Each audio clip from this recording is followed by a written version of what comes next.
Assalamu alaikum students. The topic of today is Bohr's atomic model के Bohr atomic model या Bohr atomic theory. तो सबसे पहले हम डिस्कस कर लेते हैं इसका इंट्रोडक्शन।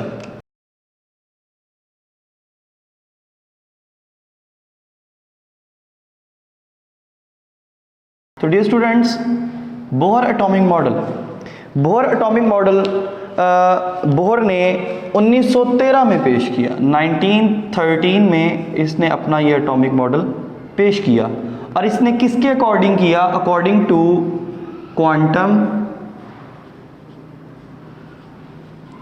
थ्योरी। उसने क्वांटम थ्योरी के अकॉर्डिंग पेश किया और क्वांटम थ्योरी 1900 में 1900 में मार्क्स प्लैंक्स ने पेश की। तो क्वांटम थ्योरी के अकॉर्डिंग, क्वांटम थ्योरी में मार्क्स प्लैंक्स क्या कहता है? ये कहता है कि कोई भी आपके पास एटम है या कोई भी चीज़ है, वो ना तो एनर्जी गेन करेगी कंटिन्यूअसली और ना ही वो नो एनर्जी रिलीज, ना वो एनर्जी गेन करेगी और ना वो एनर्जी रिलीज करेगी जब तक वो एक स्पेसिफिक यानी कि अपनी जगह पर मौजूद है। जब वो एक जगह से दूसरी जगह पर शिफ्ट होगा उस वक्त वो क्या करेगा? अपनी एनर्जी को रिलीज करेगा या गेन करेगा। तो बोहर्स एटॉमिक थ्योरी का जो मेन पोस्टुलेट था वो ये था कि इलेक्ट्रॉन्स हैव क्वांटाइज्ड एनर्जी।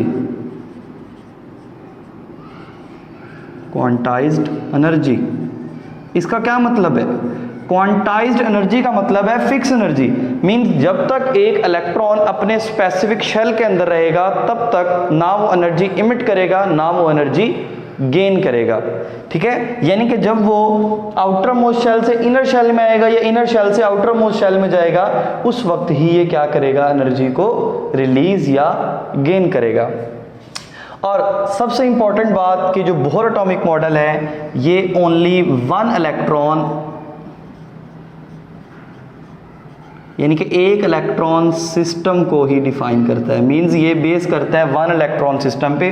जिस तरीके से हमारे पास हाइड्रोजन है, तो जिस तरीके से हमारे पास हाइड्रोजन आयन है इसके अंदर एक इलेक्ट्रॉन होता है, इसी तरीके से हम इसको इसके अंदर डिस्कस कर सकते हैं। तो आपने डायग्राम पर भी फोकस करना है और जो मैं यहाँ पर आपको रिजल्ट्स पेश करूँगा उस पर भी आपने फोकस करना है। तो यहाँ तक हो गया इसका इंट्रोडक्शन।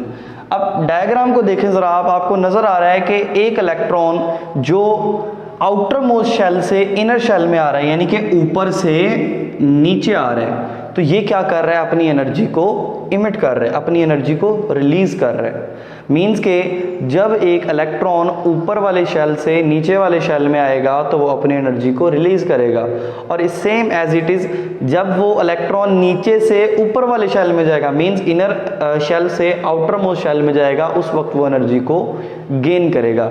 इसका क्या मतलब है?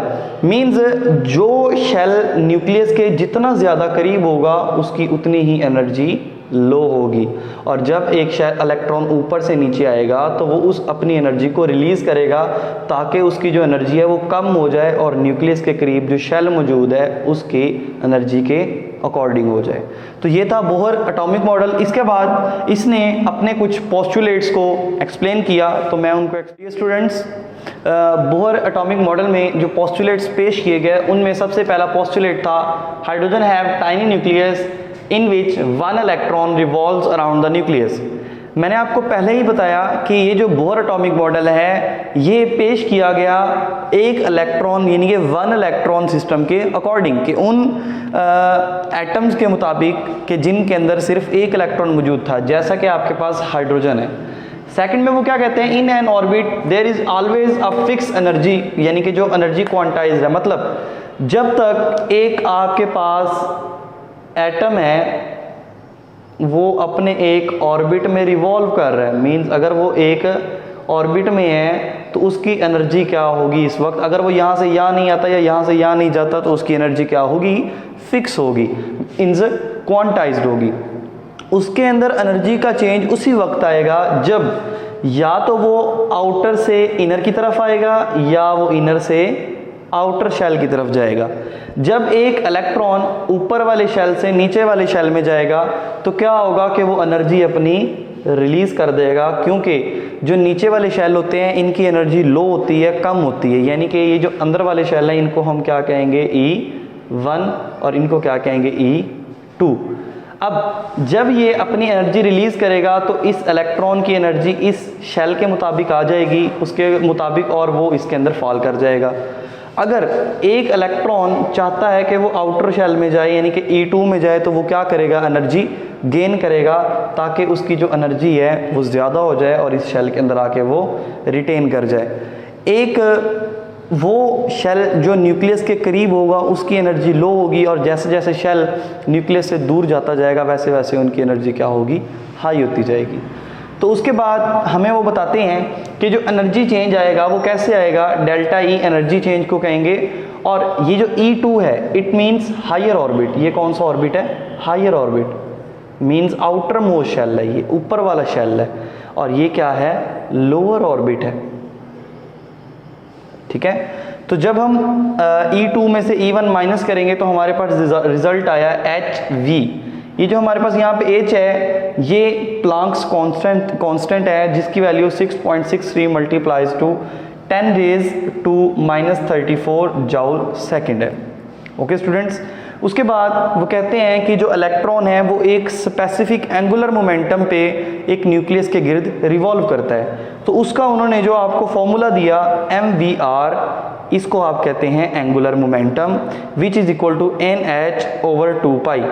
यहाँ पर n क्या है, h तो हमारे पास प्लांक्स कांस्टेंट हो गया जो कि हमने ऊपर बात कर ली, पाई की वैल्यू 3.14 है।